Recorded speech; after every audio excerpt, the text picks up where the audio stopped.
If I may,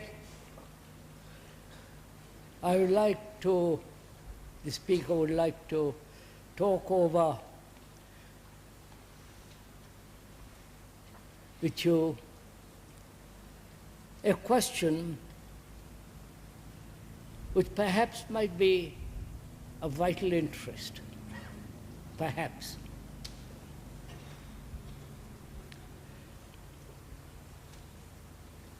Why is it, this is a question mark, not the cause. Why is it that two people are not able to think together?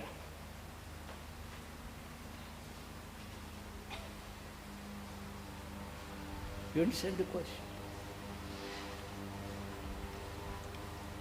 They think together when they're frightened. Two people are frightened, they think about it together. Or when there is some kind of physical catastrophe. They forget their personal prejudices, judgments, hopes, their own problems, and face it together. And if there is some impending danger, they again come together in their thought, in their feelings. You must have noticed all this. Why is it when we have not catastrophes, physical dangers, or something threatening us, we are not able to come together and think the problem together? Is it that two people, if they like or have great affection to each other or love each other, then there is a possibility of thinking together? Isn't that so?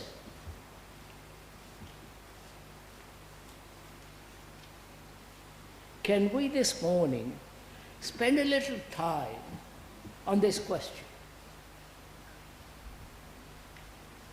Perhaps this will help us to understand the confusion and the misery of our daily life. Because we are not being able so far in all these discussions and talks have met actually together. Is it that we don't love each other? You know, this has been tried very often in various ways to bring people together round a belief, round a person, round an ideal, round a concept. You must have noticed this is so. But each person translates the concepts, the ideals, the persons, the authority according to his own inclination. Now, therefore, the person, the authority, the principle, don't bring them together, which you have seen again. Why is this? How, in what manner does this happen? You understand my question? Because I think if we can think together, we can then investigate more deeply into our personal lives, into our confusion, and face the world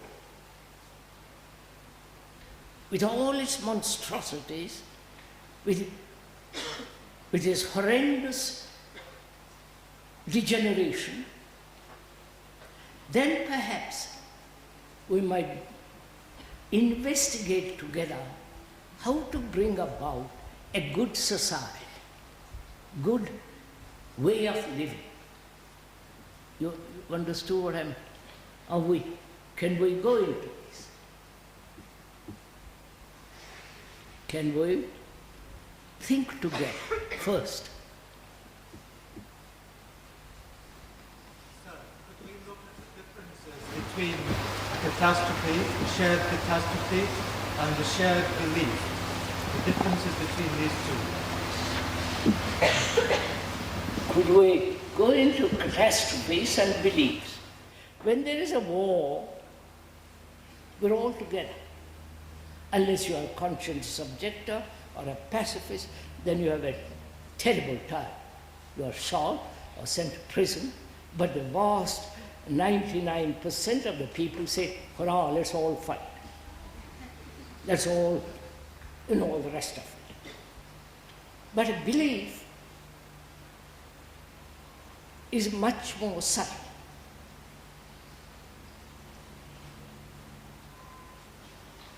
You may believe in God or in Jesus or Christ, whatever it is, but each one translates that belief in his own way, in his own pattern, according to his own experience. And so there's always a division. Even if you follow somebody whose authority you accept, again there is division between people.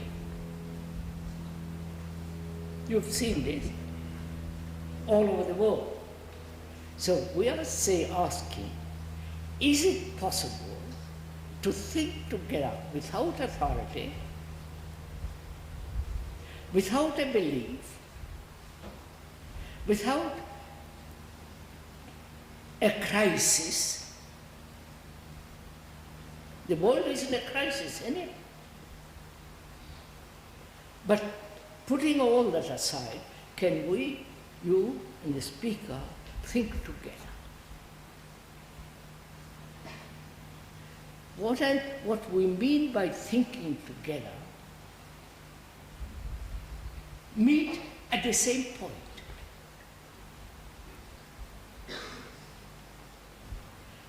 Meet at the same level, with the same intensity. Which is not possible if you hold on to some belief. If you hold on to your own particular opinion. If you have certain experience, that's much better than anything else. So, can we this morning somehow put aside our personal beliefs, experiences, judgments, points of view, and meet together?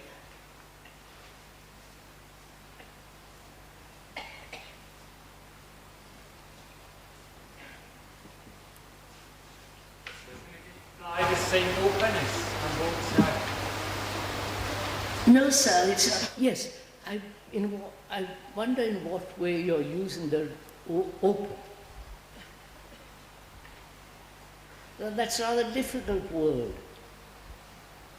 I think I'm open, but I'm really closed inside. So, can you and I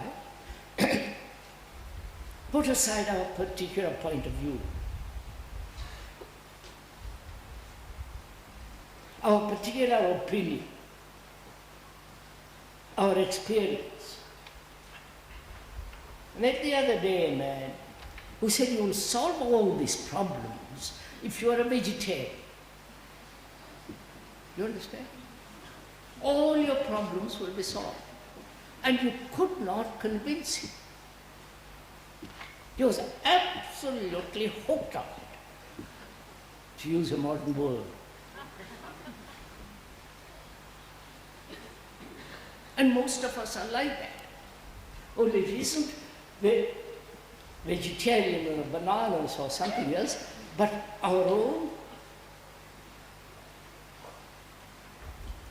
deep conclusions which we have come to for various reasons. Can we let all that, at least this morning, set aside and meet together? Do you understand my question? Can we do it?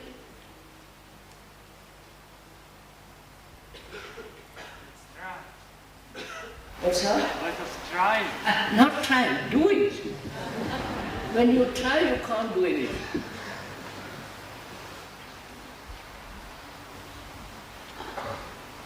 I don't say I try to climb the mountain, I climb the mountain. So can we, this morning, go into this question? Is it possible, without any pressure, without any kind of persuasion, without any reward or punishment, say, look, let's come together and think about it. Can we do it? Please. Because if we care, then together we can investigate our own personal problems, our own personal lives, together. But if you withhold and you others and examine, you are not part of that. Can we do this? Which is, would it be possible to talk over together?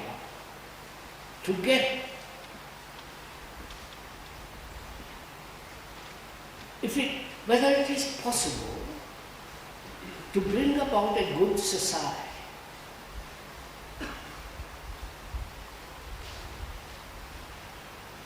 The intellectuals throughout the world have given up that idea. There is hopeless. I don't know if you're aware of it. Nobody talks about a good society anymore. Right? They're talking about existentialism, new kinds of philosophy, go back to the Bible, the new gods and all the rest of it. Nobody, as far as one knows,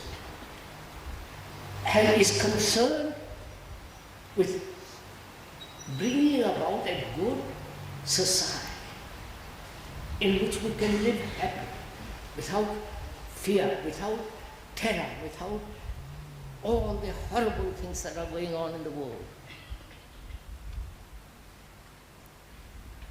Can we do this morning? Not a good society in the future. Then the future would be an ideal, right? Then we will discuss endlessly which is the better ideal.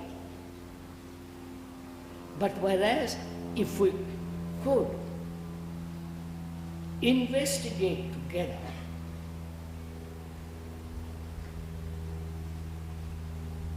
whether human beings, you and the others, can we live a good life?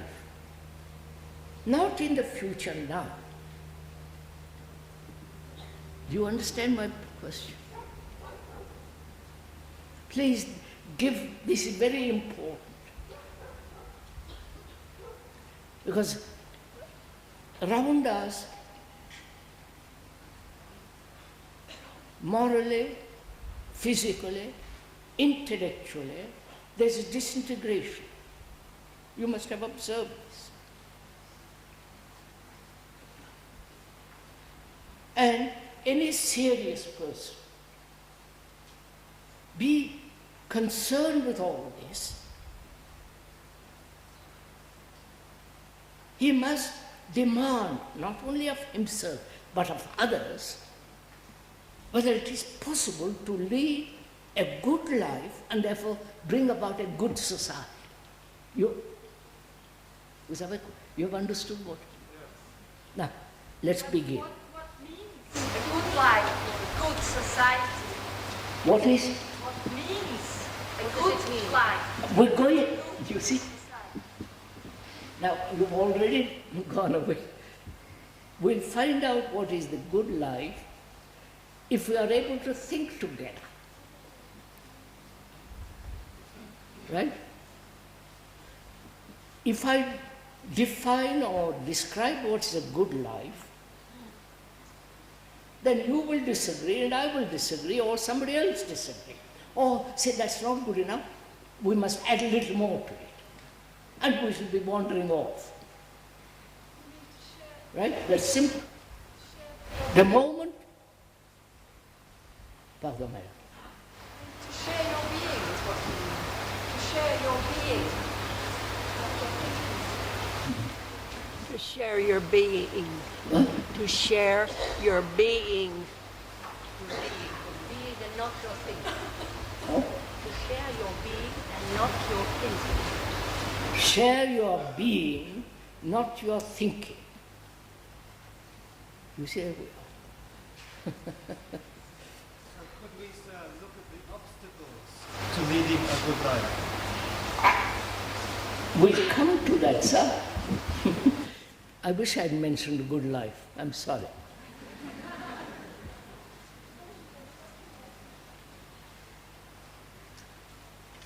Or a good society. Let's leave that for the moment.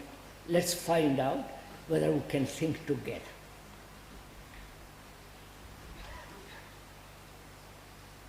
Which is, the speaker is not persuading you to think in any particular direction.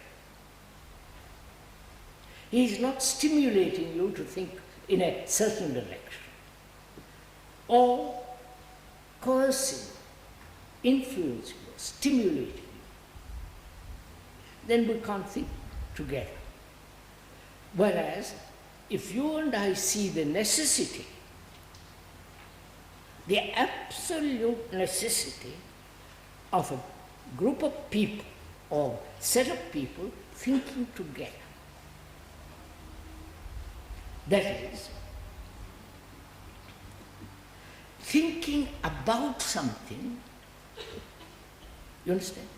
Thinking about God, what is good, what is bad, whether it's possible to create a good society, or thinking about is not thinking together. You see the difference? Huh? I wonder if you see this. Thinking about involves opinions,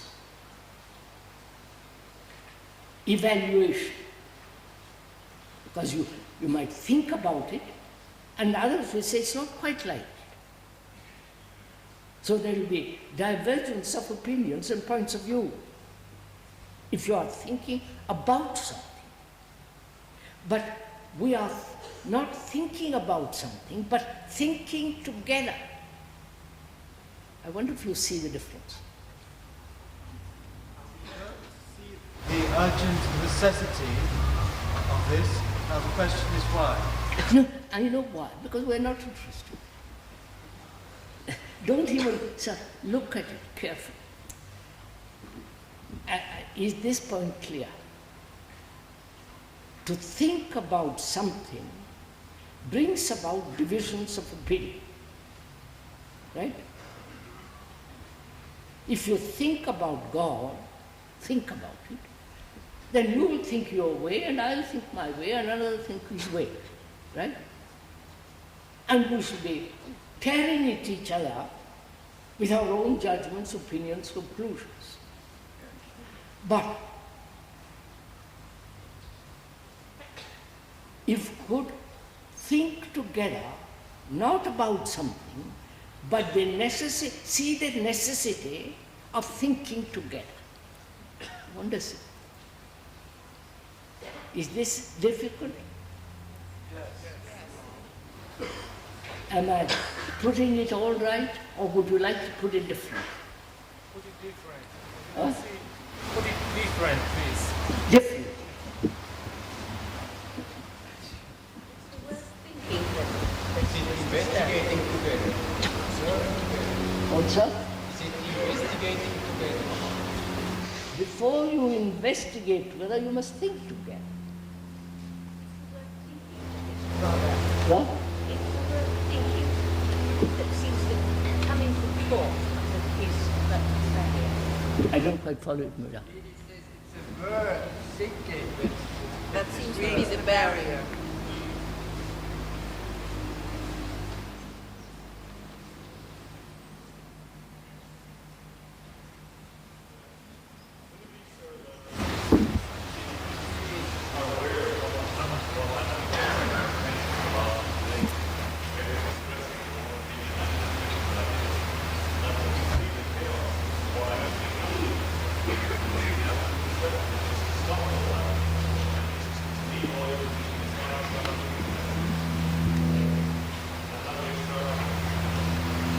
Look here, sir.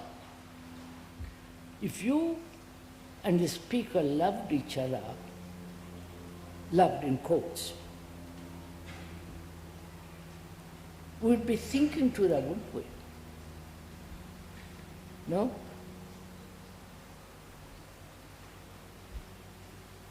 What do you say? The problem, sir, is that we don't love each other. Yes, sir. Just a minute, sir, please. Let us consider this.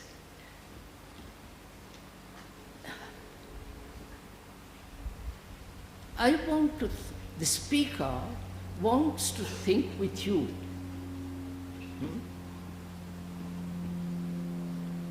He says, if I could think with you,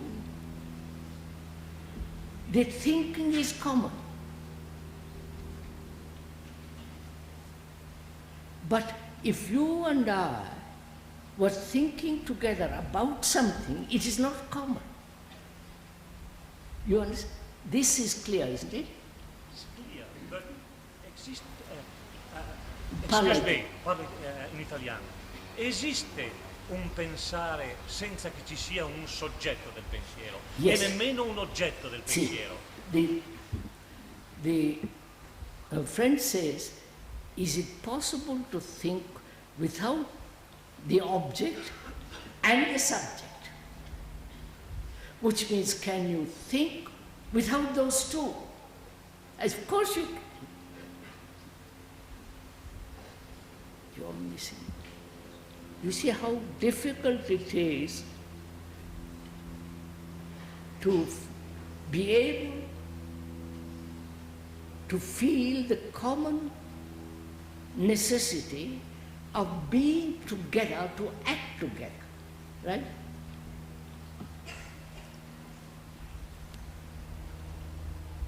Won't somebody help me? Sir, when we think together, when you and I think together, it doesn't matter whose thought it is. It's that we both are enjoying, or the thought comes first. It doesn't matter if it's my thought or your thought. Is that it?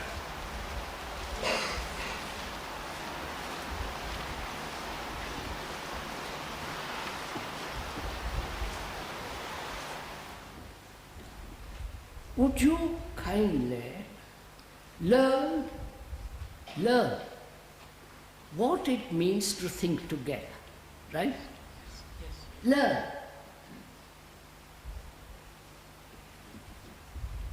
We have discussed about listening, the art of listening, the art of seeing, the art of learning, and now we're going to learn together about the art of thinking together, right? Yes.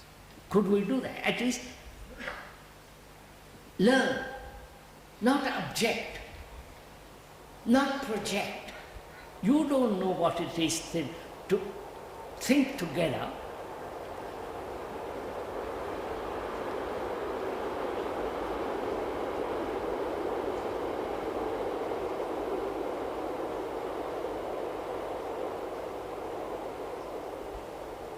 So, we are having a class in a school, and the speaker happens to be the teacher. And he says, please, you come there without knowing what it means, you're going to learn. Because you're curious, you want to find out what the teacher has to say. So you say, please, I am prepared to learn. Right? Right? Yes. Are you? Yes. Just wait. Keep it to that, at that very, very simple level.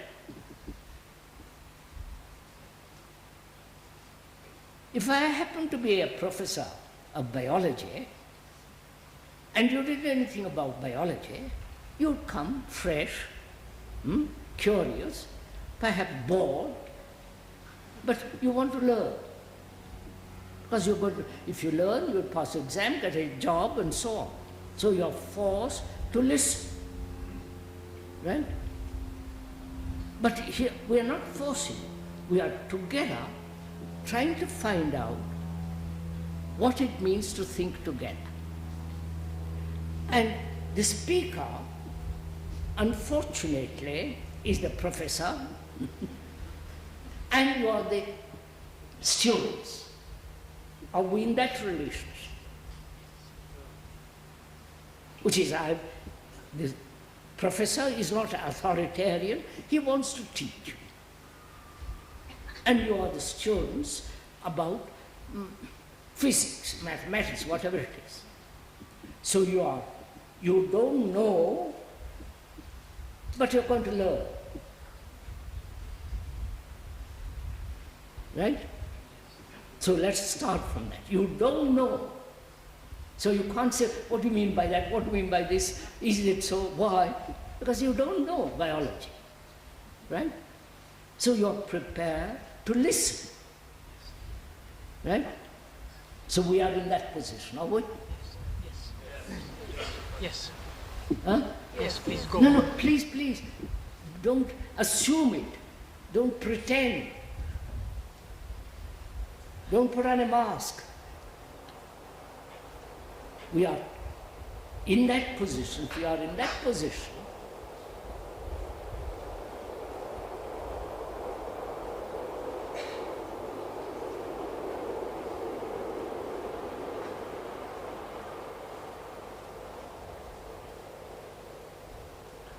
then the professor says, do you know anything about thinking?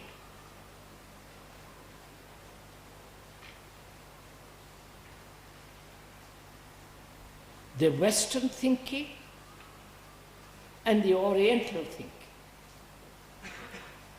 The Western thinking conditioned pursuing technology, and the Eastern thought doesn't know what it is pursuing.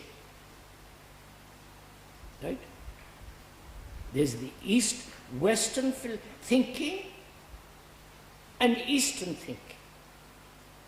The world has been divided that way. Right? You are learning. And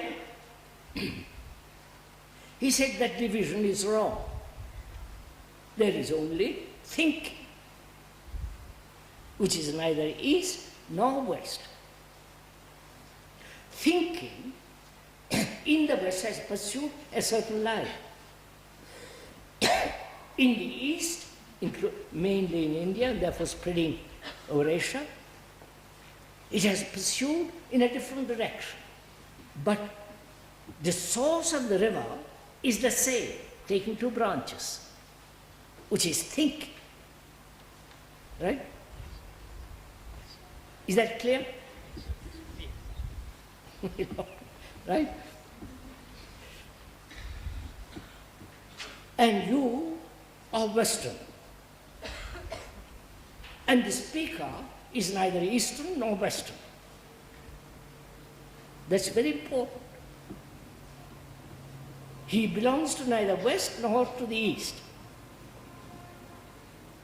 So he is concerned only with the capacity and the energy and the vitality of thinking.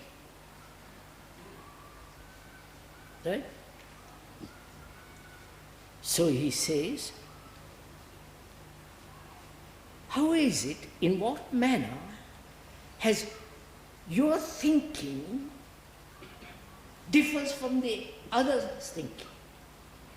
Even in the Western world, your thinking is apparently different from your fellow Western being, right? You're following this? Right? Now you asked a question which you must answer. How has this come? You understand? Let me put it differently. The Western technology, Western outlook, Western culture, Western philosophy, Western religion is based essentially on the Greek. They were the originators of the West, right? Democracy, analysis, science, philosophy, the dialogues of Plato, and so on and so on. Greece was the origin of the West, right? There's no question, you don't have to doubt this. I'm a professor, I know.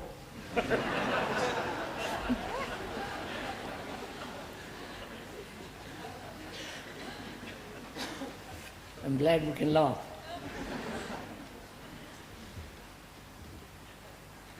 And Greece has said measurement is the beginning of technology, right? That is, thought is measured, right? You're following this? If you don't understand it, the professor will explain. So, thought has become extraordinarily important because on that all architecture, science, mathematics, the whole technological development has come from the idea of measurement.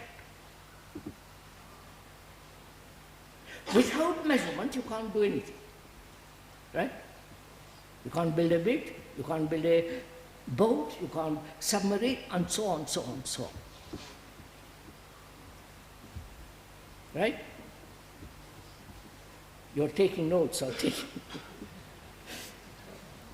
And the East has said measurement is necessary, but through measurement you can't find the immeasurable. You're following all that? So they said, thought, though it's necessary, is bound by time, the past, present, and the future, which is time, and that process of thinking will never find that which is inexhaustible, immeasurable, timeless. Right? So these are the two movements in the world. You're following all this? Or getting bored? Because you're going to have an examination at the end of it.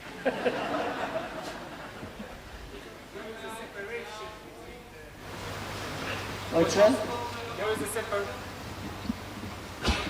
I feel like it.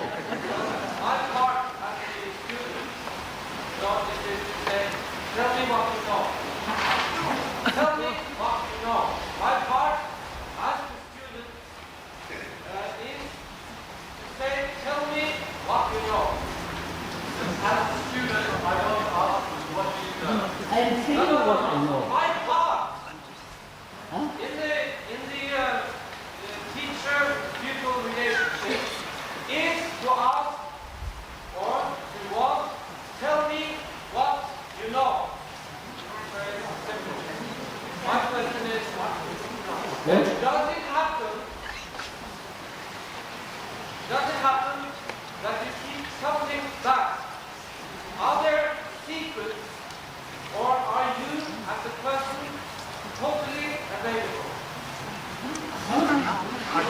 back something. Keeping a secret. Huh? Are you as a teacher keeping something back? No. Having a secret? I am not. I am a professor of mathematics.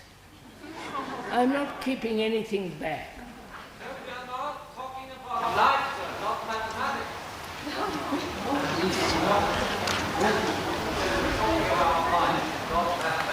Now, you don't get my question. Otherwise, it's free.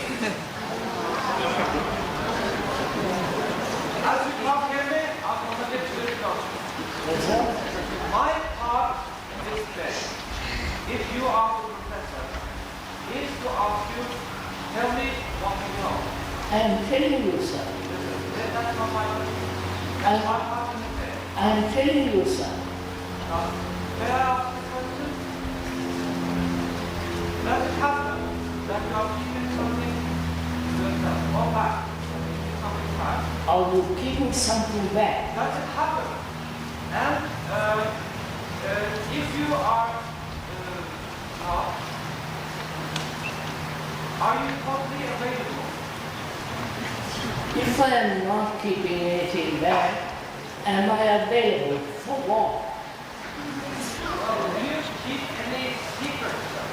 I saw, look, I've just told you I'm not. Now you're really acting. I think you're acting. You're not making any noise. Would you please sit down? You don't want to listen, are you? I'm not acting, I'm not performing, I'm not keeping any secret. What? Of course not. I said I have no secrets. It's not never or now. I have no secrets. Why do you have to talk all the time about thoughts and the limitations of the technical? You know, So I think if you have something to say, you know, if the starting point is otherness, then why can't you talk about the otherness? I see what you're saying. The gentleman has read something which I wrote.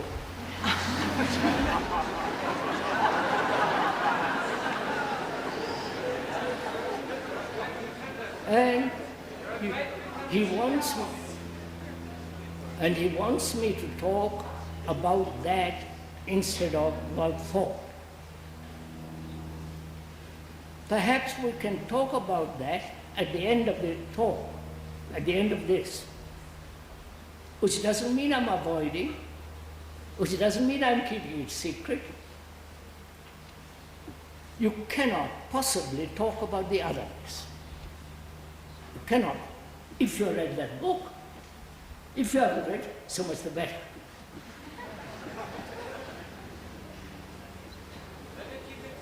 Sir, please, sir, I've explained to you very carefully. I'm not keeping anything back. I'm approachable, as you say, and so on. You see, this what?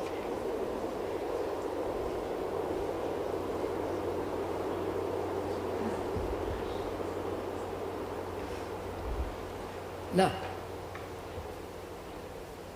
we have been distracted, purposely, perhaps rightly, but let's come back. So that these two movements have taken place in the world. The Western movement is gradually conquering the world. Technology, measurement, precise thinking, and so on and so on.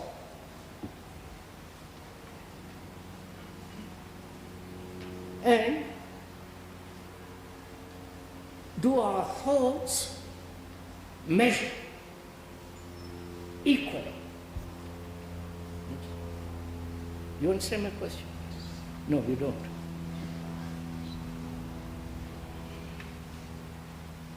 The professor says, why is it, in what manner has this division between people taken place in their thinking? Is it education? You follow? Is it one group of people go from public school to college to university and a good job, and therefore their thinking is different from the man who has not been educated so well, who labors,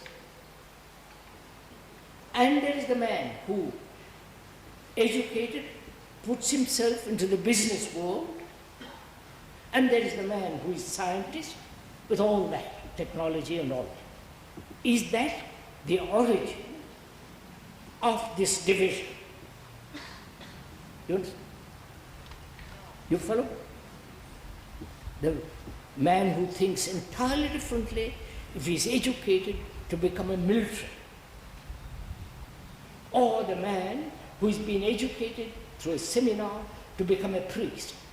His thinking is different from the businessman, from the scientist, and so on, so on, so on. Is this the origin of this breaking up of thinking? You understand? Yes, every one of us is another kind of measurement. What, sir? You want to say that in this world, every one of us is another kind of measurement? Yes, partly. So I say, is that the reason why you and the professor can't think together? Because you are trained to think in one way, business, scientist, philosopher, or technician, and therefore we're all thinking differently. But the professor says, please, let us think together, not according to your way, or my way, or the scientist's way, but together. Huh? That would imply that we've all been educated exactly, that we have to be all re-educated exactly the same way. We have to? That would imply that we haven't all been re-educated in exactly the same way. No. No, sir. Suppose the professor has been educated in mathematics, and you come along and say, let us think together. It doesn't mean I drop my mathematics. I put it aside and see if I can think with you. Thinking together does not mean uniformity. Right? It's not people thinking, but it's their deeper attitude to life. Superficial differences in profession are difficult to overcome. Well, can't you hear that train?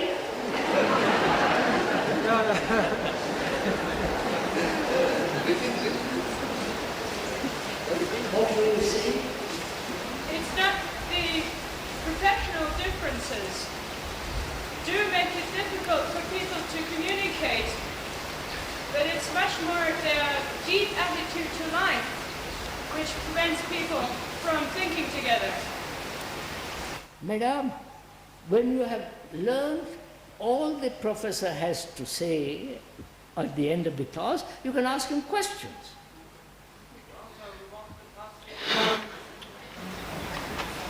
Right?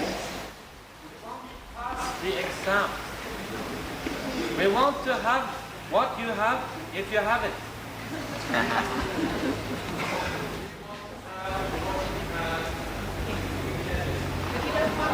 If you have Then it. if you want to get what you think I have, then one has to be silent.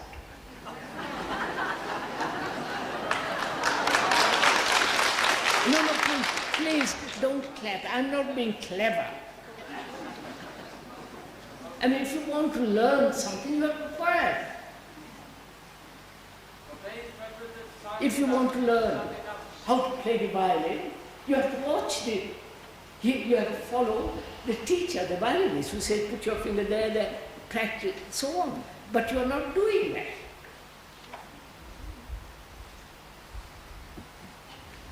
So, we started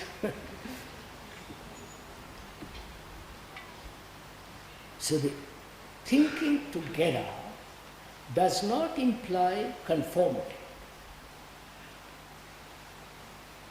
Right? Thinking together does not mean that you subject your own selves, put aside and copy somebody. Right? You understand, sir? We are learning to find out how to think together. Which doesn't mean that we lose our whatever we lose. Right? Can we proceed from there? So, thinking together, the professor says, implies that you and the professor, who has studied Aristotle, all the dialogues of various people, I have not, fortunately, the professor has studied all this. He says, I will put aside my learning, all that I've acquired, and you also put aside your learning, and let's meet. That's all he's saying. Right? Can you do that? The problem, sir, is putting it aside. What? The problem is putting it aside. All right, the problem is putting aside. So could we possibly keep on with the how of putting it aside? Could we look at how we put it aside? Yes. And continue All right, that, sir. Like a dog with a bone. Yes. And don't let us leave from that point. Thank you. He says, let us not leave that point. I won't leave that point. You are a student, I'm a professor. I'd like to answer it.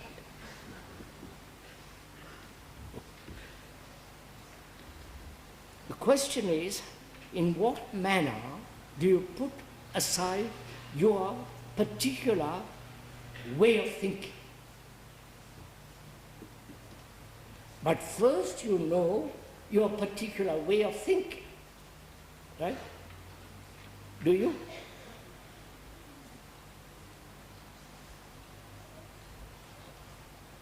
Huh? Don't you know your particular way of thinking? That you are a follower of somebody, that you believe this, that you think this is right, this is wrong, and this should be, my experience tells me it is so. So are you aware of this fact? If you are aware, what does that awareness of the fact mean?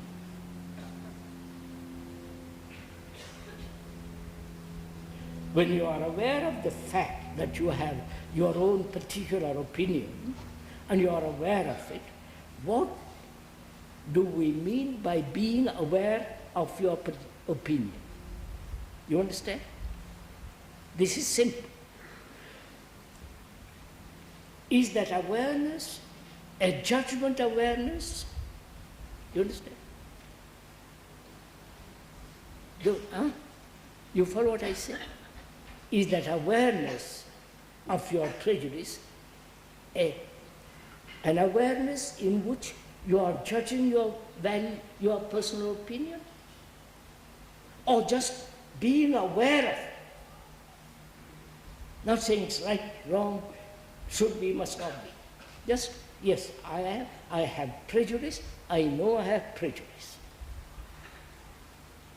Right? That's all. Wait. Are you in that position now? That you know you have prejudices.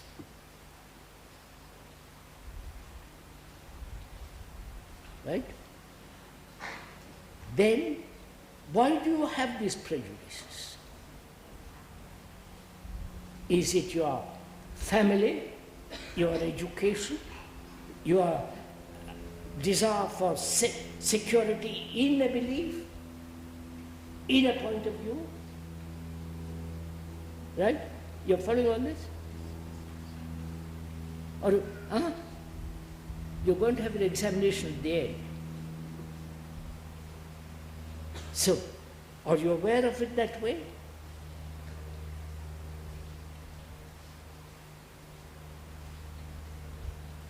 So you know, aware that you have prejudices.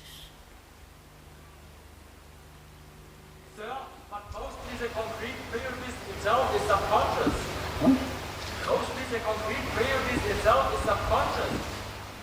I think we said most of our thinking is unconscious. Yes, sir, but I'm making it conscious now. And one is helping each other to become conscious of our thinking which has produced these prejudices. Right? So, are you aware of these prejudices? And these prejudices are keeping us apart. Right? Right? Isn't that so? Yes. Now, so, these prejudices keeping us apart, prevents our thinking together. Right? So can you, seeing the necessity of thinking together, say, all right, I won't have prejudices. Because thinking together becomes all important, not your prejudices. Therefore, prejudices you put aside. Right? Are you doing it? Sir, my prejudice is that I feel that you pretend. Can you help me out of it?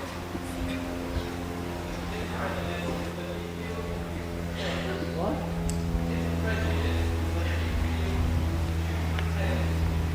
That I pretend. I pretend. Can you help me out of it? Can you help me out of it? Oh? Can you help me with this problem? That I pretend.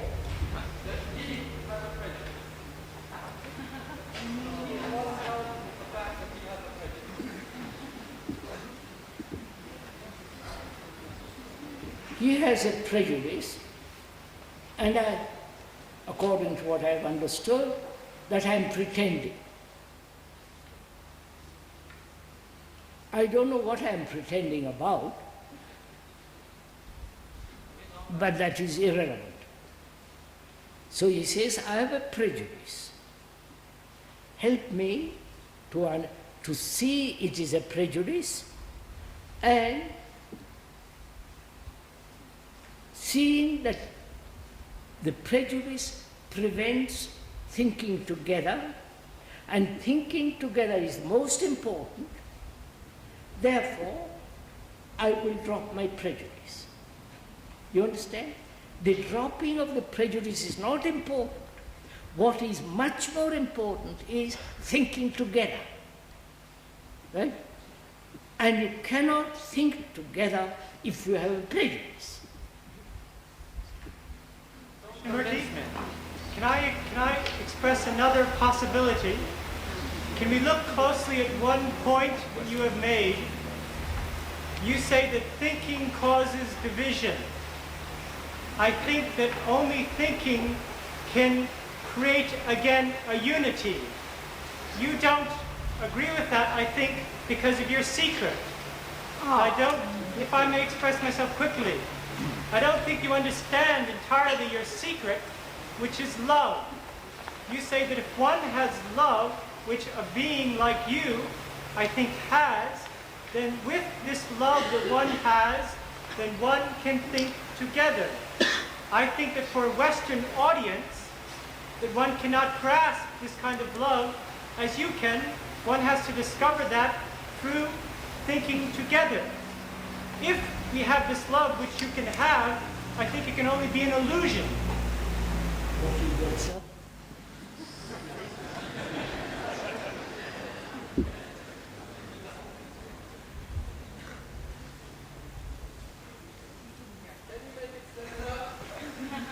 It's very complicated.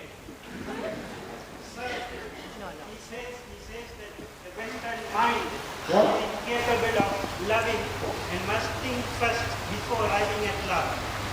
He says that you are able to think together because you are able to love. He says that he is Western, therefore he cannot love. He must think together first. Not exactly, but continue. I tried my best. Thank you.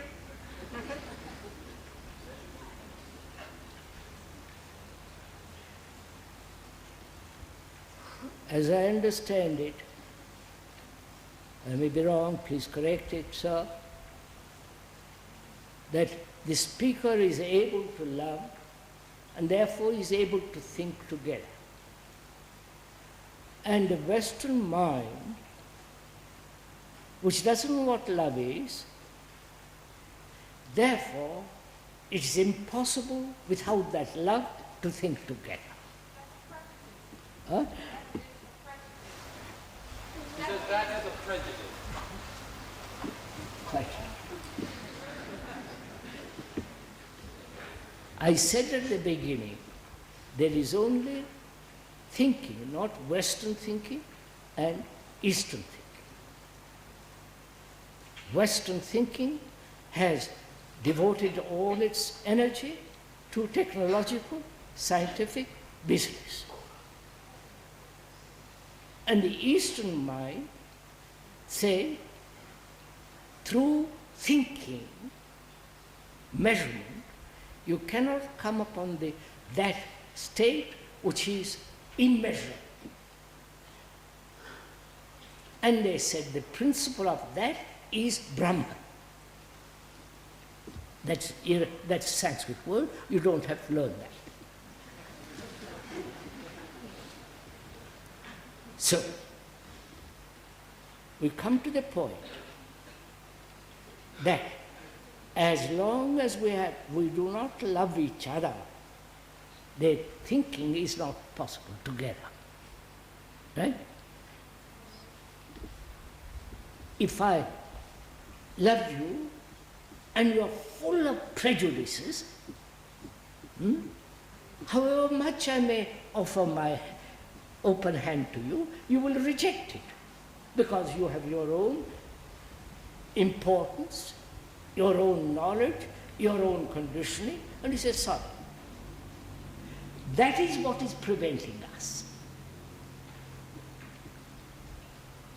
And if we don't meet there, we cannot possibly create good society. And the speaker says, if we do not create a good society, we're going to destroy ourselves. Whether you are Western technological world, is going to destroy the world if you have not this communication of love. That's all.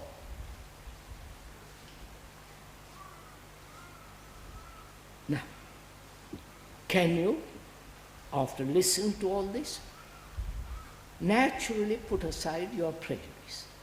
Because thinking together is important. The greater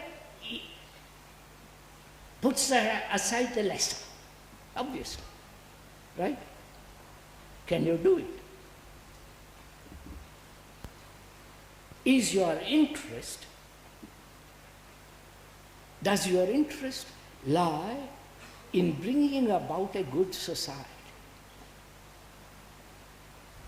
No, the whole intellectual, religious organizations, intellectual philosophy denied all this. You understand? If we want to bring about a good society, we have to understand what you say. And I feel that there is no understanding between you and I. How can I help you to understand what I am saying? It is very simple if you listen. Right? What I'm trying to say, sir, is that unfortunately I am not listening. And I'm trying to work out why I am not listening to you. Limitation.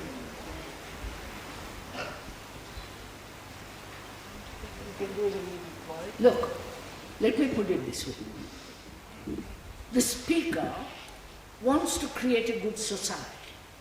So does the listener or the hearer. Stop. I want to create a good society.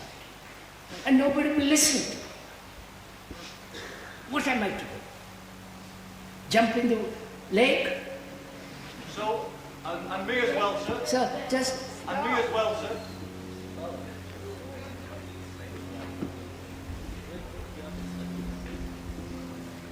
Good society is not somewhere in the future. Right? It must be, I'm good society now because I'm living in here. I want to live peacefully, without danger, without terrorism, without being kidnapped, without being bombed. Come here. There can't be any desire in that. There's just a necessity to do that. I mean, I'm kind of... And I say to you, as I want to create a good society now, will you join me? That's why we're here. To join me, I say, the speaker says, put aside your prejudices, your nationalities, your religion, your gurus, your this and that, and let us come together. And apparently we don't want to. That is the problem. Either you are, this is not an insult, either you are too old, or being young, you are caught in something else. Sex, drugs, your own gurus, this or that. So you are not interested in creating a good society. Right? Shimerji, don't you understand what you're saying? You're saying what we all feel. We want to create a good society. You are saying we can only create a good society if we think together. You are saying we only can think together if we have love. All right, sir, I'll tell you what I think good society. I will finish very quickly. The only kind of love we can get in order to think together is a kind of love which most of humanity, and particularly Western humanity, had to spend 10, 20, 30 years in the mysteries. They had to die to get this love. Sure, you might have it, but that doesn't help us. That's the point this man is making, and that's the point this man is making. You have to respect us enough to think that we are sincere. If you have it. That's my question to you. Yes, but it's running away. So, beg your pardon?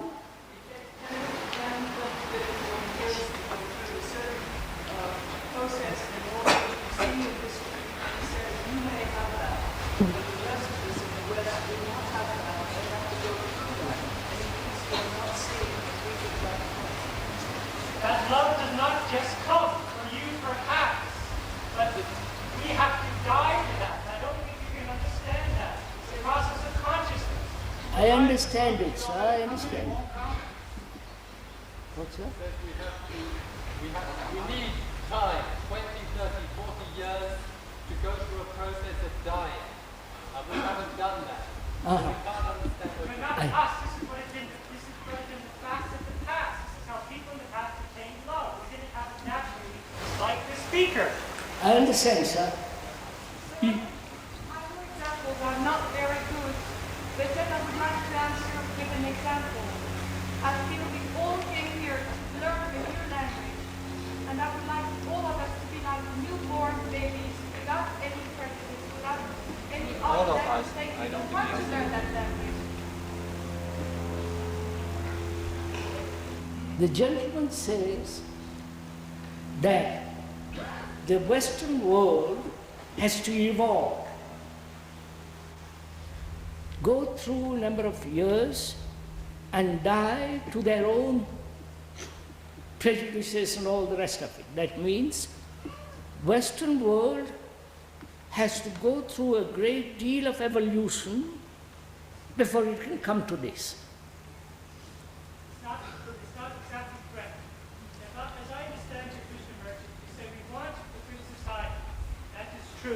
say we can only get a good society if we think together. That is true. You posit as the only way that we can think together is if we have love.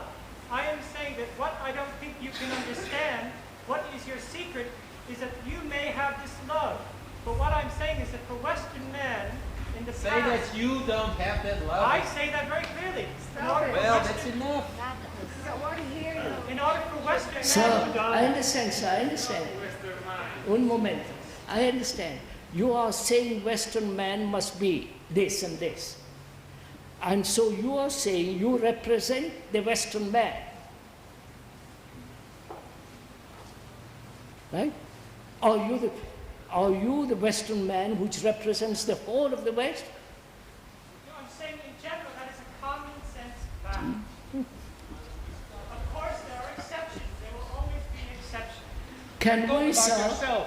if I may I'm not most, interested in talking about myself.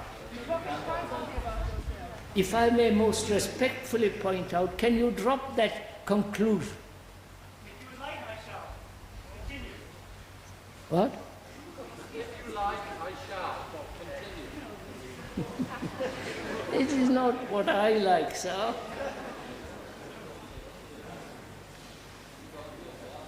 Sir, you said earlier you were talking about You have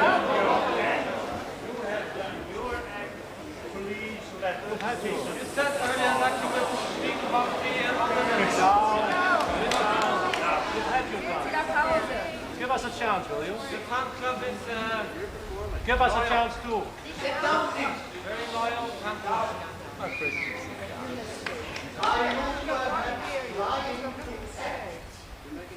What are you doing? We're all actors. You're performing.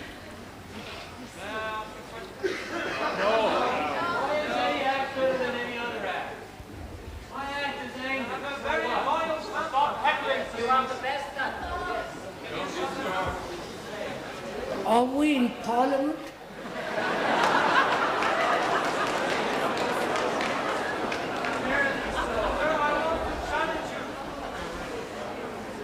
Are we in a debating society?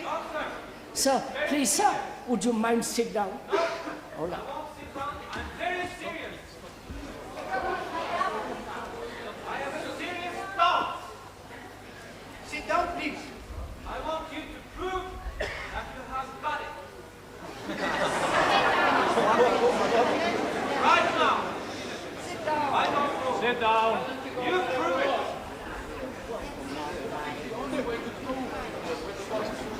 You say is to find it out in myself. My question. What is your question? Prove that you have got it. I have a very strong feeling, sir, that a great part of your life is a pretense. I want you to prove that I'm wrong. It's not a question, it's a demand. Right. We're here to question. Right. Demand. That's what I'm doing, mister. 1 minute. Let's face truth. If it's there. Rent another tent.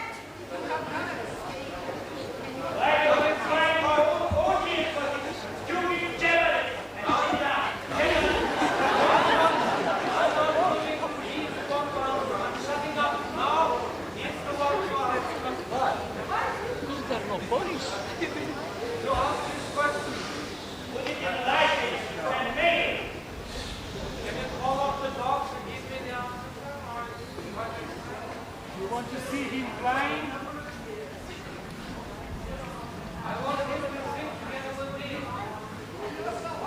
Please don't hinder the others. You are here to talk. I only want your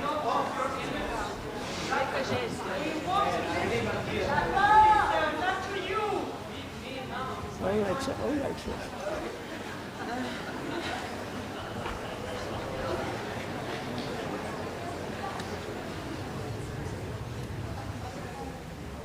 I'm very serious about You're sassy.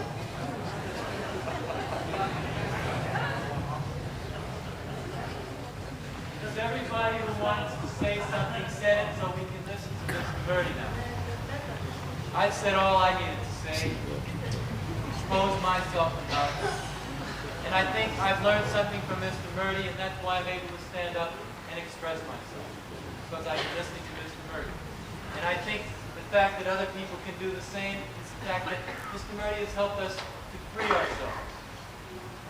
So now we listen to him again.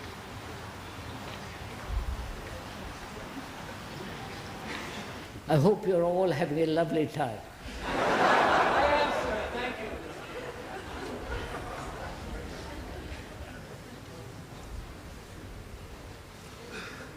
One of the questions that gentleman asked was he thinks all my life is a pretense. Just a minute. You asked that question.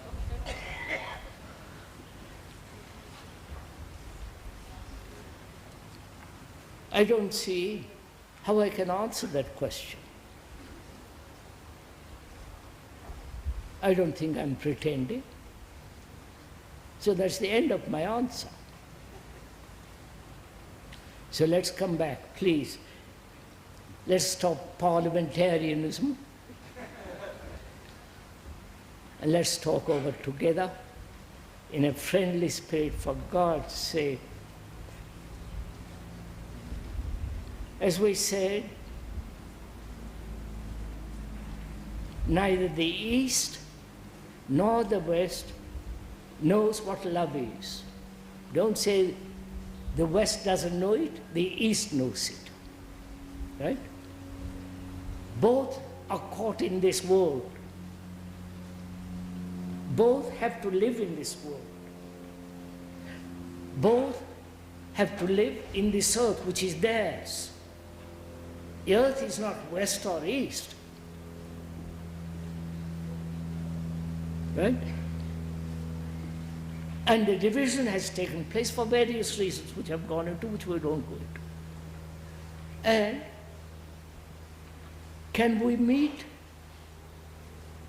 without all these conclusions that you're west and east, that we must go through certain evolutionary process, but know that we don't love, and therefore we can't come together. And knowing that we don't love, let's find out why, and if it is possible, to love. It's only then you can create a good society. Without that, it's impossible. Various Greeks and others have postulated what a good society should be. Justice, equality, and so on and so on. Always in the future. When we say what a good society should be, means in the future. Right? The very word should implies time. And the speaker says that may be another illusion you're caught in. Whereas goodness born out of love can happen now. And from that, good society can be born. Instead of holding to that, going into that, we are dispersing our energies all the time. Right? This is not impatience or anger or insult. We don't stick to this one thing.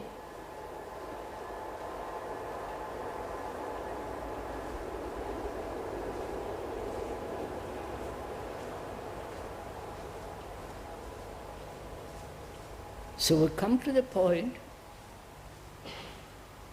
can we think together because we love each other? That's all.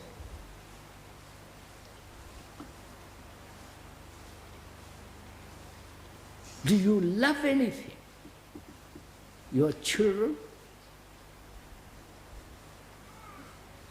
Your husband, your girl, your boy, your wife? Do you love them? Or is it me always the first and you the second? You understand? And where there is this division, me first and you second, will never produce a good society. And therefore, good society can only come if you are good. Which means you don't belong to any category of religions, of knowledge, of conclusions. You say, look, I want to find a good, I want to become a good man. You don't talk. Please, you understand now? Will you do it? We've had 7 talks, and this is the 5th discussion, and the last. If you observe, what have you learned from all this? 7 talks and 5 discussions. What is the treasure or hot air that you're going to carry out when you leave here? You understand? Have you found a jewel, imperishable jewel, and so you can go with it? Or you're going away with a lot of words? You understand my question, sir? So, the professor at the end of the talk says, what have you learned?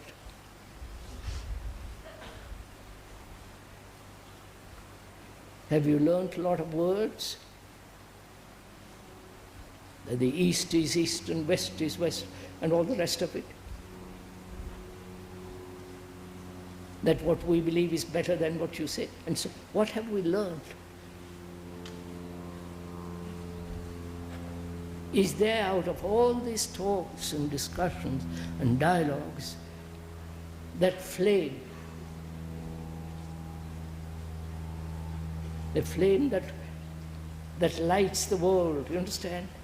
Lights our own life.